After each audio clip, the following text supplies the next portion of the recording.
Welcome back to the SA Sports Show. Rob Popplestone and Craig Warman. I tell you what, Craig, we've got a big week of Southern Football League action. We mentioned just briefly earlier about how close it is in the AFL. There's no different here. Mate, unbelievable, because last week, trial match of the day was down at Brighton Oval. Yes. Brighton are travelling well. Brighton travelling really well. Yes. Sitting second to the premiership table. Perfect. Ranella struggling with a few injuries, etc. What could go wrong? Lots. Absolutely lots, because Ranella, 100-point winners. How do you work that out? Now, truly, has there been any investigation into betting trends? But how does that work, truly? I mean, you see it happen occasionally at AFL level where there's a huge upset, but not normally, I think, 4th v 2nd, and at Brighton's home ground. Exactly, but the week before, yes, they drew with Morphy Parks, who was 7th. Okay. So, is there problems at Brighton? I don't think so. But again, yes, when you look at the way the ladder is actually positioned, yes, we've still got 9 teams that can make the 8, and 5 of those can make the top 4. It's incredible. And in the next 3 weeks, all of those sides play each other. So you look at this week's round, Brighton take on Flagstaff Hill. Okay, so where are Brighton and Flagstaff Hill now? Well, Brighton at the moment have dropped from 2nd to 4th. Yes. Flagstaff Hill, who were top 3 weeks ago, yes, are now 5th. Wow. So that's an absolute cracker game. Yes. You look at Morphettville Park, who are 7th, take on Norlunga, who are 5th. Right. Again, must win for both teams. For both. You've got a top of the table clash happening. We have. Yes. Could be a preview to the grand final. Who knows? Yep. Morphettville versus Ranella on Sunday. The big derby. Wow.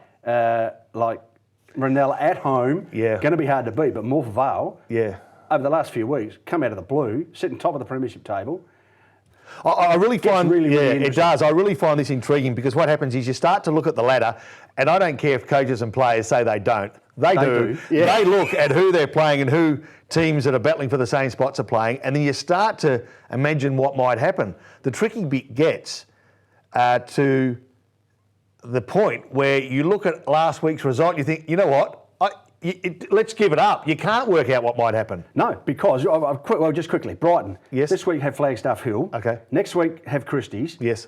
To finish the season with Norlunga. Flagstaff Hill. Yes. Played Morphettville last week, got beaten badly. This week front up to Brighton. Then play Happy Valley. Yeah. Last game of the season, Ranella. And you know what? It's all about momentum and confidence too. And I reckon the perfect example for people to understand that don't follow Southern Football League is this. The Kangaroos had a beautiful run at the start of the AFL season. I think something like 10 or 11 wins. On unbeatable, top of the ladder. Now they're fighting hard. They've got a bit of a buffer, but they're fighting hard to keep their spot in the 8 because that momentum has dropped off tragically. Same, or dramatically, same here in the Southern Football League. It's all about momentum at the right time. Exactly. Some of these teams sitting second, all of a sudden, that rocks their confidence beyond the points they didn't get. Yeah. 100-point loss. You can't go into next week's game thinking, we're on today. You need to start that momentum again. You do, exactly. And there's a perfect example for Brighton and Flagstaff Hill. Yeah.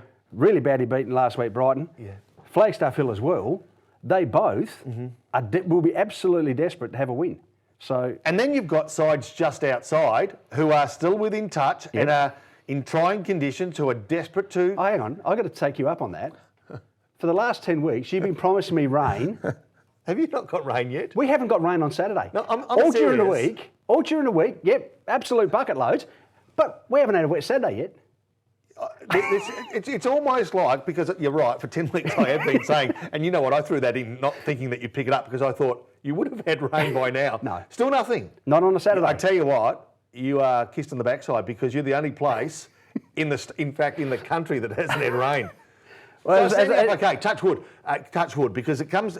There's nothing like playing finals football. We're a month away from finals football, and the weather should improve. You know what's going to happen? You're the only place. We're going to get bucketed on. Yeah, we're going to absolutely bucket on. Yeah. All right, so a month out. If you had to pick your top 4, can you do it? You can't really with confidence, and that's a great thing. Pick your bottom 4 of the top 8. Can you pick it? Hard work. Well, again, you've still got 9 sides that can make the 8. Yeah. And again, the 9th side has a very easy run coming into because they play the bottom sides. Yeah. If Christie's drop one, which they quite possibly could do, it could come down to their last game against Battle of the Sock against Port Norlunga. Wow. at Port Noarlunga, and very hard to beat Port Noarlunga at Port Noarlunga, for them to remain in the 8. Well, let's have a look. Who's playing this weekend? Let's have a look at the week ahead, because we're going to have to take this week by week, obviously. Well, what a boring old term in football, but it's never been more relevant than right now. And again, the good part about the Southern Footy League, Poppy, over the last 3 seasons, we've been right up to the last game of the season. Yeah, it's great. To get our top 8. Yeah. We've had the top 4 in previous years, but this year it's just actually compacted really nicely.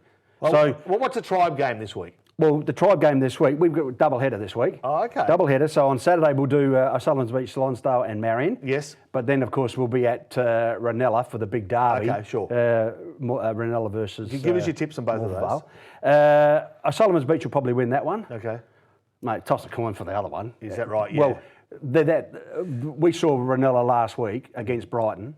Yep. And they must have looked awesome. They did. Yeah. And they've still got players to come back into that side. Yes. Just starting to hit their straps at the right time. As you talk about momentum, momentum is certainly with Morpeth Vale. Morpeth Vale. Yeah. This is a toss of the coin. Okay. Toss it. Toss it. Ranella at home. Okay. Just. You know what? That's the way to do it. When in doubt, pick the home side. What about the other games? As I said, Brighton and Flagstaff Hill. Whoever wins this is in trouble. Yes. I whoever think. Wins or whoever loses? Whoever loses. Yes, in trouble. Wins remains viable for that top 4. Yeah, sure. And you want to get a top 4 for your finals. Well, the loser of the game, the way you're flipping the coin, drops down if one of those sides... If one of these sides win, it goes up again because there's only one game at the top. Between first and fifth almost. Yeah, exactly. Okay. Flagstaff Hill at home to Christie's Beach. Christie's Beach can't afford to drop this one. Flagstaff Hill, Happy Valley are starting to actually get momentum. Good. So again, if Christie's drop it, they're in trouble. Yep. But I've got a sneaky feeling Christie's will get over the line on that one. Okay. Port Noarlunga will beat Hackham, and Cove, who are just outside the 8, take on Aldinga at home. Yes. You'd probably tip them with the momentum leading into... Okay. To beat Aldinga. So out of all this week's games, you've really shown confidence in one game. Not a lot. No, not a lot of confidence. Not a lot of confidence at all. That all goes well, doesn't it? It really does. Hey, listen, we should talk about, too, the inductees into the Hall of Fame, the Southern Football League Hall of Fame. We had a handful of people that I wouldn't mind going through, actually. Stephen Macklin, because a lot of these names would be familiar to our Southern Football League fans, but to our SA sports fans, these are a group of players who have given so much to the football in the Southern Football League area. Let's go through them. Stephen Macklin. Well, Stephen Macklin is the current Vice President of the Southern Football League. Yep. Been tied up with the Happy Valley Football Club in his earlier time before joining the board. Yes. 29 years service to the Southern Football League. Great stuff, isn't it? It is, and he's just a bit like you, Poppy, an icon. Oh, he's an icon. He's an icon. He's my Hall of Fame inductee. Good on him, though. That's good. And you know what? You do need dedicated volunteers like that. Oh, very much who so. do the hard yards. What about Darren Hinks? Darren Hinks, again, the Southern Football League, it's not just about players, it's administrators, it's umpires. Okay. We try to embrace the whole football community. So Darren's been blowing the whistle for a while. Darren's been blowing the whistle now for 30-odd years. How old is he? 5 golden whistles. Wow. Done numerous grand finals in various grades. Yeah. An absolute, really, really nice person. Yes. And the first person of Aboriginal descent to be inducted into the Southern Football League Hall of Fame. Well done. So congratulations to Darren. What about Michael Schultz? Affectionately known as Booger. I don't even know if I should ask. No, mate, Booger, absolute icon of the Noarlunga Football Club. Yeah. 2-time premiership player, best and fairest winner. Holds the Southern Football League games record with 364 games of A-grade football only. Oh, never played a B-grade game. Never played a B-grade game. Oh.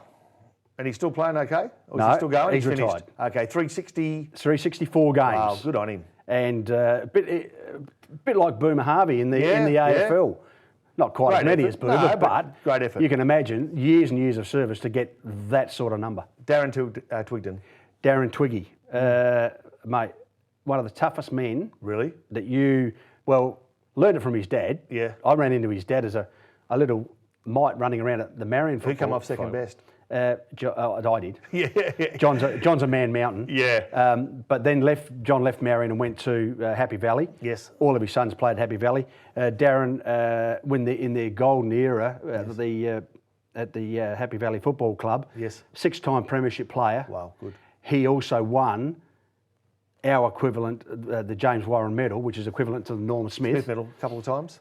2 times. Only person to win 2. Yes. Best on grounds in a grand final. Always nice to judge a player that plays in the big occasions. It's all very well to get a few kicks when the going's going easily. What about Mark Anderson? Tell me about Mark. Yeah, Mark, another stalwart of the Noarlunga Football Club in the early days, holds the record now for association games within the Southern Football League, which is like a mini state game for us, where we play Great Southern and Hills and whatever over many years ago. Had 24 of association games. Is this a yearly occurrence that you induct a handful, or is it a year by year just scenario treated as we come, or is there? No. We have a set criteria based on 25 years service. Yeah. Or in whatever capacity, administration, umpiring, playing. Yep, elite, coaching, etc. Yes. So 2007 we started it, 47 initial inductees. Yes. Each year the board can, the committee put forward 5 nominees. Yes. If they don't have 5, we do 4 or how many they do, but can go up to 5 each year. And we're now up to, in our 130-year history, 90. Well done. Hey, listen, we're going to catch up with Courtney Cramey from the Adelaide Football Club women's team. Talking about women's football, you're up and going. We are. We now had our third week, leading into our third How's it week. going? Numbers all right? Absolutely gangbusters, mate. Wow. Like, we put the. I wouldn't have thought. I wouldn't have picked it. We put the message out. Yep. Come and try. Yes. 5-week pilot program. Yeah. So we've now got eight teams. Yes. Under 14s, under 16s. Yes. We're actually going to do an exhibition game between the Christie's Beach team, who are currently in the South Australian Women's League, and the Victor Harbour Academy. Well done. So that's going to be played under lights as a preview to our C-grade grand final at Happy Valley in a few weeks' time. And we're looking, I think Michelle Dendecker is going to come and toss the coin for us. Well done. Good work. Well done to the Southern Football League, Craig Warman. He is wrapping up whatever is happening in the Southern Football League. Craig is all over it, and we do this on a weekly basis right here on the SA Sports Show. Quick break, back with loads more local sport soon.